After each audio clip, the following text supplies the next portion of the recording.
नमस्ते साथियों, आप सबका एक बार फिर से हमारे इस वीडी क्लासेस में स्वागत है। आप सब हमारे इस वीडियो को देख रहे हैं, लाइक कर रहे हैं और सब्सक्राइब कर रहे हैं। आप सबको बहुत बहुत धन्यवाद। आज मैं वर्ग अष्टम के लिए पाठ लेकर आई हूँ। पाठ का शीर्षक है जीवन का लक्ष्य। शीर्षक से ही पता चलता है कि जीवन में लक्ष्य का कितना महत्व है। लक्ष्यहीन जीवन किसी काम का नहीं होता। हर व्यक्ति जीवन में कुछ न कुछ पाना चाहता है। एक लक्ष्य होता है प्रत्येक मनुष्य के जीवन का। इस पाठ में इन्हीं बातों पर विचार किया गया है कि समय रहते हर व्यक्ति को अपना लक्ष्य निर्धारित करना चाहिए और लक्ष्य निर्धारित करने से पहले हमें कुछ बातों पर अवश्य विचार कर लेना चाहिए। जैसे हमारी रुचि किस में है, मैं किस में अच्छा कर सकता हूँ, वह कौन सा मार्ग है जिस पर आने वाली बाधाओं को रौंदकर तोड़कर मैं आगे बढ़ सकता हूँ, उसको चुनौती दे सकता हूँ। चलिए अब हम लोग इस पाठ का सर्वप्रथम मौखिक प्रश्नोत्तर करना सीखेंगे। मौखिक का पहला प्रश्न आ रहा है, सफलता प्राप्त करने पर साधारणतया लोगों की क्या प्रतिक्रिया होती है? उत्तर है, सफलता प्राप्त करने पर साधारणतया लोगों की अनेक प्रतिक्रिया रहती है। व्यक्ति के क्रियाकलाप में खुशी प्रकट होने लगती है। जीवन में उत्साह की लहर दौड़ जाती है। व्यक्ति आत्मविश्वास से भर जाता है। जीवन में प्रसन्नता का संचार होने लगता है। जीवन जीने का उत्साह बढ़ जाता है। मौखिक का दूसरा प्रश्न है, जब तक लक्ष्य साधा नहीं जाएगा उसे पाना दूभर है। कैसे? जब तक लक्ष्य साधा नहीं जाएगा उसे पाना दूभर है। कैसे? उत्तर है, सचमुच जब तक लक्ष्य साधा नहीं जाएगा तब तक उसे पाना दूभर होगा। सफलता प्राप्त करने के लिए सर्वप्रथम मंजिल निश्चित करनी चाहिए। लक्ष्य निर्धारित करने के उपरांत पूरी मेहनत से उसे पाने का प्रयास करना चाहिए, तभी लक्ष्य की प्राप्ति हो पाएगी। तीसरा प्रश्न आ रहा है, प्रकृति हमें क्या प्रेरणा देती है? उत्तर है, प्रकृति हमें निरंतर आगे बढ़ने की प्रेरणा देती है। बहती हवा, उगता डूबता सूरज, बहती नदियां, गिरते झरने हमें सदा आगे बढ़ने का संदेश देते हैं। प्रकृति के इन उपादानों से प्रेरणा लेकर जो आगे बढ़ते हैं, सफलता उनके चरण चूमती है। अगला प्रश्न है, लक्ष्य सिद्धि का मुख्य आधार क्या है? उत्तर है, परिश्रम एवं दृढ़ निश्चय ही लक्ष्य सिद्धि का मुख्य आधार है। परिश्रम के बल पर हम किसी भी ऊंचाई को छू सकते हैं। संकल्प दृढ़ हो तो सब कुछ संभव है। एवरेस्ट फतह करने एवं अटलांटिक महासागर को लांघ लेने के पीछे दृढ़ निश्चय ही तो था।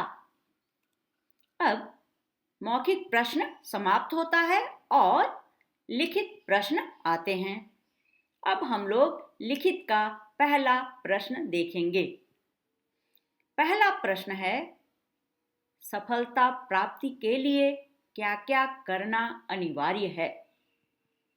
उत्तर, सफलता प्राप्ति के लिए कुछ बातों पर अमल करना अनिवार्य है। जैसे अपनी रुचि का ध्यान रखना, सही लक्ष्य का चुनाव करना, दृढ़ निश्चय कर उस पर अटल रहना,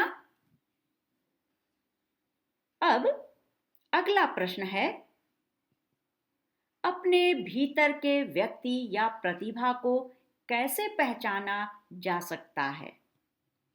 उत्तर है, अपने भीतर के व्यक्ति या प्रतिभा को पहचानने के लिए हमें सर्वप्रथम अपने भीतर झांकना चाहिए। हमें देखना चाहिए कि हमारी रुचि किसमें है, हम क्या अच्छा कर सकते हैं, हमारा लक्ष्य क्या है। इस तरह विचार पूर्वक अपनी प्रतिभा को पहचाना जा सकता है। अगला प्रश्न आ रहा है, कैसे व्यक्तियों को महान माना जाता है और क्यों? कैसे व्यक्तियों को महान माना जाता है और क्यों? उत्तर है, जिनके जीवन का आधार मानवता है वैसे व्यक्तियों को महान माना जाता है। कुछ लोग दूसरों के लिए ही जीते हैं। ऐसे व्यक्ति दूसरों के लिए प्रेरणा के स्रोत बन जाते हैं। वे स्वार्थ को त्याग कर परोपकार में लीन रहते हैं। अगला प्रश्न आ रहा है, लक्ष्य निर्धारित करते समय किस बात पर विचार कर लेना चाहिए? लक्ष्य निर्धारित करते समय हमें किस बात पर विचार कर लेना चाहिए? उत्तर देखिए, लक्ष्य निर्धारित करते समय हमें इन बातों पर विचार कर लेना चाहिए। मेरी रुचि क्या है? मैं किसमें अच्छा कर सकता हूँ? मेरा लक्ष्य क्या होना चाहिए? ऐसा कौन सा क्षेत्र है जिसमें मैं बाधाओं को चुनौती दे सकता हूं? अब लिखित प्रश्न भी यहाँ समाप्त होते हैं और आशय स्पष्ट कीजिए का प्रश्न शुरू होता है। आशय स्पष्ट कीजिए का पहला प्रश्न है, उनके चरित्र की आभा उनके व्यक्तित्व में झलकती है। उत्तर, प्रस्तुत पंक्ति पाठ जीवन का लक्ष्य से ली गई है। इस पंक्ति के माध्यम से लेखक ने उन महान व्यक्ति के चरित्र पर प्रकाश डाला है जिनके जीवन का लक्ष्य ही मानवता का आधार था। ऐसे व्यक्ति दृढ़ निश्चयी और आत्मविश्वासी होते हैं। उनके चरित्र की आभा उनके व्यक्तित्व में झलकती है। अगला प्रश्न है, दृढ़ संकल्प दृढ़ हो तो क्या नहीं हो सकता? संकल्प दृढ़ हो तो क्या नहीं हो सकता? उत्तर देखेंगे। प्रस्तुत पंक्ति का आशय यह है कि अगर संकल्प दृढ़ हो तो कुछ भी संभव है। कठिन से कठिन कार्य भी मन की दृढ़ता के सामने सरल बन जाते हैं। संकल्प ही लक्ष्य को आसान बना देता है। अगला प्रश्न है, लक्ष्य ही मंजिल बन जाता है। आशय स्पष्ट करिए, लक्ष्य ही मंजिल बन जाता है।